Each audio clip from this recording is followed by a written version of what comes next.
Bonjour et bonsoir, bienvenue sur ma chaîne Lulu59820YT. Vous voici pour une vidéo montage ou une vidéo normale, sans peu de montage.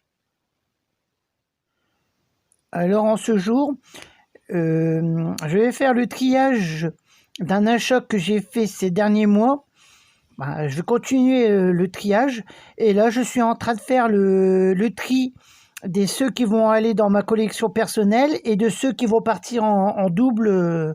Bon, la première étape est de regarder si de revérifier les timbres et de les classer par catégorie, pas par catégorie, je veux dire, par rapport à le contenu que le timbre y a.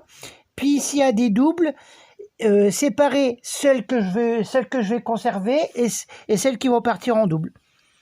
Merci et bonne vidéo.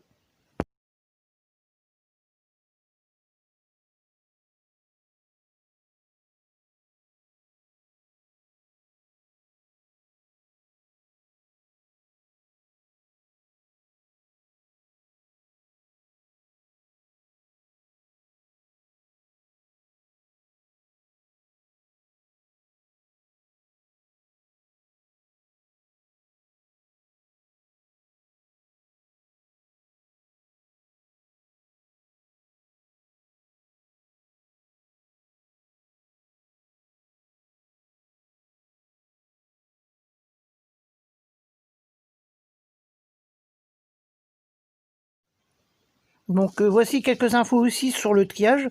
Bon, ce triage, il m'a duré 2 heures parce que bon,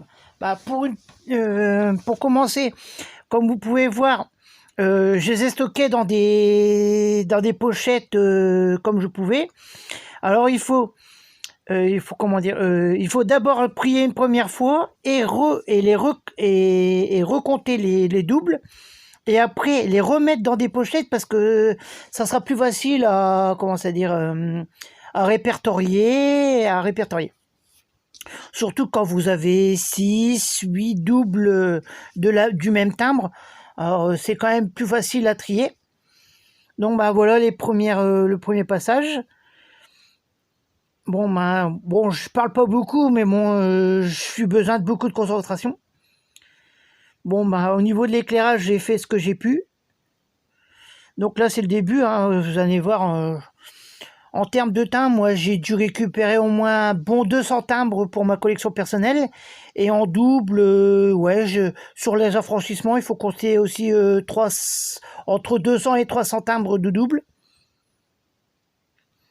Alors aussi, je vais faire la vidéo en 2 parties parce que, bon, ça sera plus simple. J'avais une bande son initiale, mais bon, elle apparaît pas dans la vidéo. Bon, donc je vais doubler alors. Bon, comme vous pouvez voir, j'en ai quand même beaucoup. Il y a des moments aussi, je vais vous faire montrer la pochette, la taille de quantité des timbres que j'ai acheté. C'était phénoménal, hein. J'avais les 3/4 d'une boîte de chaussures pour vous dire. Et pour l'instant, on va dire que j'ai trié les 2/3. Les 2/3 de celle-ci. Et il me reste encore le tome Beaux-Arts, il me reste encore le tome Environnement et Gastronomie. Voilà.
Alors bon, voici la pochette où j'ai stocké les timbres avant de les trier aujourd'hui. Alors comme vous pouvez voir, il y a quand même une sacrée grosse quantité. Bon, j'ai pas pu tout mettre, mais bon, vous allez voir dans la deuxième partie de vidéo, la quantité de doubles quand même que j'ai, c'est hallucinant quand même. Bon, hallucinant, oui et non, hein, parce que bon, c'est toujours quand on est philatéliste, c'est un plaisir, c'est un loisir, hein, logique. Donc bah, je continue à trier. Bon bah là sur cette partie-là, bah le présentoir, j'ai à dire la table de présentation des timbres qui est devant moi est déjà remplie. Bon bah j'ai dû faire une deuxième, j'ai dû utiliser deux présentoirs supplémentaires qui sont quand même plus petits que celle-ci, mais ça fait l'équivalent, on va dire, de deux présentoirs comme il y a sur la vidéo, que j'ai pas pu vous faire montrer. Mais bon, quand vous allez voir la deuxième partie de vidéo, vous allez comprendre. Bon, bah, j'essaie de pas trop parler, mais bon, parce que la concentration déjà de une. Allez, je vous reprends un peu plus tard.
Bon bah voici, j'ai fini de trier la première partie. Maintenant il me suffit de trier timbre par timbre, c'est-à-dire trier le timbre qui m'intéresse des ceux qui vont partir en double et pour les échanges. Bon, j'ai pratiquement fini, mais bon, c'est quasiment fini. Vous allez voir pour la deuxième partie. Alors c'était la fin de vidéo. Si vous avez apprécié, n'oubliez pas de cliquer sur le pouce bleu. Bon, je vous présente ici parce que moi c'est mon décoration. Ou en bas de la ligne rouge. De vous abonner pour voir les vidéos à venir et anciennes, si vous voulez, si ça vous a plu bien sûr. Allez, je vous dis salut à Tartous et à Tartous.